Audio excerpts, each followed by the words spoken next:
Hello there, RosterWatch Nation. It's your friendly neighborhood trash man here today with the waiver wire cheat sheet for week 9 of the NFL season. This won't be all the players that are on it, but I'm just going to give you like a general overview of some of these players. If you want to see who else is on the waiver wire cheat sheet, join us at rosterwatch.com. If you already have a membership, come check it out today on the website. Let's go ahead and get started. First off, I want to go ahead and get started with wide receivers just because of the most recent news with Henry Ruggs. And I'm not sure how up to date you are on the information out there, but Henry Ruggs is involved in a car accident in Las Vegas involving a DUI and someone losing their life because of the accident. It's a sad occurrence for that individual, most especially, but also for Henry Ruggs and his future, not just in the NFL, but, just as a citizen in the U.S. But I wanted to say, I just added Hunter Renfrow and Bryan Edwards onto the cheat sheet. Hunter Renfrow is going to be in the tier around just right under Tajay Sharp of Atlanta. Tajay Sharp, as you may have heard, will, I guess, be the number one receiver in Atlanta, at least in name, for the time being, while Calvin Ridley is dealing with some mental health issues. So I have Hunter Renfrow right behind him, and then Bryan Edwards a few steps lower than that. Also, wide receivers at the top, Rashad Bateman. I mean, he's still getting consistent targets. Sammy Watkins isn't back yet. He might be back this week, but even so, I think Rashad Bateman is arguably the most versatile receiver on that team and needs to be owned, as does Devante Parker, who we saw popped off in week 8 for Miami. Will be coming back at some point, and I actually have him on the cheat sheet as well, but he's not back just yet. Darnell Mooney's up there as the number one receiver in Chicago. Not in name, but by result. And then we have Jamal Agnew, who is one of my favorite trashy pickups of the last few weeks. If you've been paying attention, Jamal Agnew getting hella targets there in Jacksonville as kind of a safety blanket utility player for the Jaguars. Behind him, I have Michael Gallup of the Cowboys. You need to get him back onto your rosters. He's going to return soon. And then I have a couple New York Jets. Who would have thought? Mike White taking over under center and being fruitful. So Elijah Moore, I think, is the most dynamic of the two, of him and Jamison Crowder. And so have Elijah Moore a little bit ahead of him. I have Brandon Ayuk there too. It's because he's actually started to get some more targets there in San Francisco with Jimmy Garoppolo under center.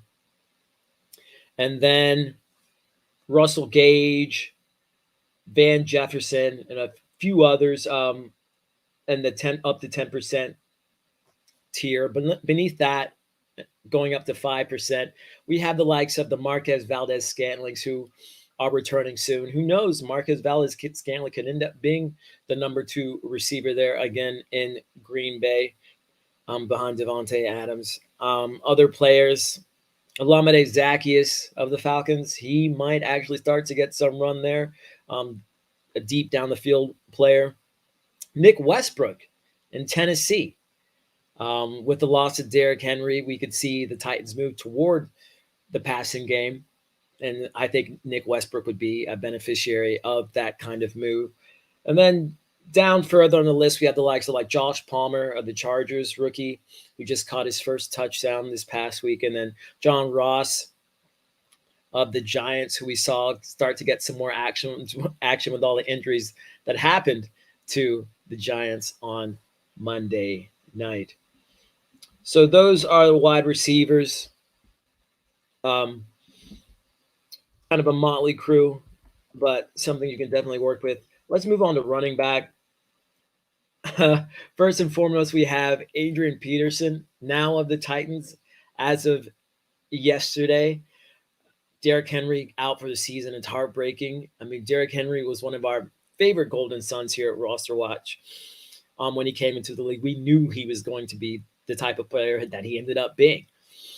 But Adrian Peterson looks like he's going to get first crack at being the at least first 2 down back there for the Titans over Jeremy McNichols. McNichols also needs to be owned because it might end up being something like a timeshare, but Adrian Peterson is a higher priority right now.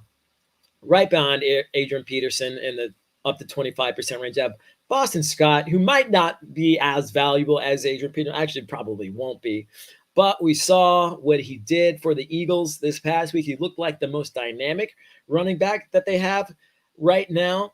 And they actually use him on the goal line. He scored 2 touchdowns. So I feel like Boston Scott is kind of the best of both worlds between Kenneth Gainwell and Jordan Howard. So he definitely needs to be owned.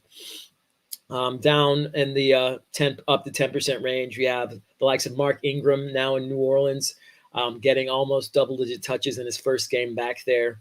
Carlos Hyde in Jacksonville filling in for James Robinson. And then J.D. McKissick there in Washington. We don't really know what's going on there with Antonio Gibson. Seems like, well, he was designated as healthy this past week, but, he saw just as many touches as J.D. McKissick and Jarrett Patterson, who's also on the waiver wire cheat sheet. And there we also have Derek Gore, Kansas City, who we saw get double-digit touches on Monday night against the Giants. Didn't get nearly as many looks as Darrell Williams in the passing game, but he looked like a battering ram there for the Chiefs, and I think they're going to use him quite a bit going ahead. And then I have Rex Burkhead of Texans. He was the most effective Texan running back on Sunday. And looks like he probably will be, at least for the near future. And up to 5% tier. Anyone of note, maybe Scotty Phillips, also of the Texans. Maybe he ends up being kind of a first 2 down back there. And then Ty Johnson of the Jets, who also had a great game along with Michael Carter. It seems like Mike White has changed everything for the Jets offense. So I'm starting to buy into more of those players. A few other players there in the running back ranks. You can check them out on rosterwatch.com. Let's move on to the tight end. Topping up the list, we have Logan Thomas of the Washington football team coming back sooner than later, hopefully. And then Pat Freiermuth of the Steelers. Eric Ebron was hurt in week 8. Pat Freiermuth had arguably his best game of the season that week there too. And then with Juju Smith-Schuster being out, it just opens up a few more targets for him. And then Evan Ingram of the Giants. Looks like he may get traded by the end of the day. I'm not sure, but even if he doesn't, with all the injuries that are happening to the Giants receiving core, Evan Ingram probably going to start getting some more targets, or at least get some more targets in the next game or two, at least. If he remains a Giant, we saw that he scored on Monday night. Lower down the list, some of your usual streaming subjects, or suspects rather, Dan Arnold, Tommy Sweeney at Buffalo.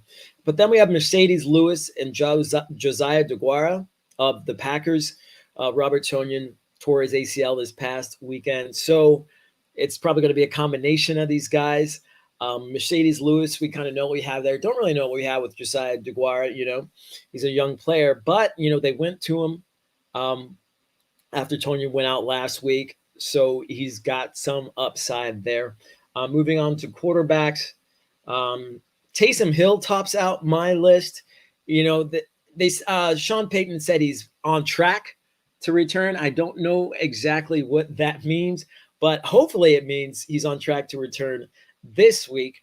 Taysom Hill probably won't do much with his arm, but he has all the legs, and he probably won't see to running backs as much on the goal line. So how I love running backs who throw the ball, and Taysom Hill is one of those. So he's high up on the list for me.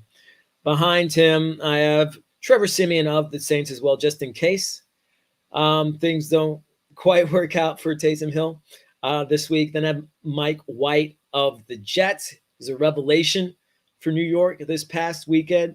Made them look like a different offense entirely. I think they're going to give him another crack at starting quarterback this week. At least I hope they do. He deserves it. Behind him, we have likes of Tua Tagovailoa, who looks like he's turning it on a bit. Justin Fields, who looks like he's actually starting to turn a little bit of a corner. Deshaun Watson. This then hopes that he gets traded by the end of the trade deadline. Not sure that that's going to happen, but he's on the list just in case. And then moving on to defenses, we have the Las Vegas Raiders at the top of the list, followed by the Chicago Bears and Los Angeles Chargers. None of them are really high priority this week. I mean, the Raiders get the Giants, on a short week for them. The Bears are up against the Steelers, and the Chargers face the Eagles. So not bad matchups for them, and all of those teams have pretty good secondaries. Anyway, that's most of the waiver wire cheat sheet. If you want to see what else is there, you got to go to RosterWatch.com and check it out. If you like what you're hearing, if you like what you heard, leave us a comment, leave us a complaint, just leave us something, or like us. In any case, it's been the Trash Man on behalf of RosterWatch.com. Until next time, be ready.